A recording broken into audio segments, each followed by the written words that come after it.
Hey guys, welcome to the channel. In this tutorial I'll show you how to add page numbers into a PDF file in Adobe Reader. Alright, so first of all, as you can see, I'm using the application, the newest one I believe. So in the search you want to type in header and footer. So as you can see, this is a function that we are going to use to add our page number. So click on here, and now as you can see it automatically chose the proper function for us. So from here just click add. And basically what you need to do here is you can add different types of headers.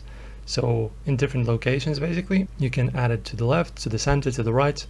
So naturally I'm just going to choose a header that will be placed onto here. As you can see, I already have one right over here on the top in the center. So you just use this field. I'm just going to type in page 1, and after you're done just press on insert page number, then press OK. And as you can see, now our header is successfully added.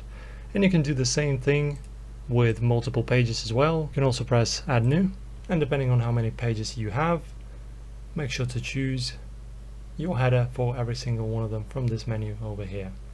Thank you guys for watching. If this helped, subscribe, like the video. I will see you in the next one.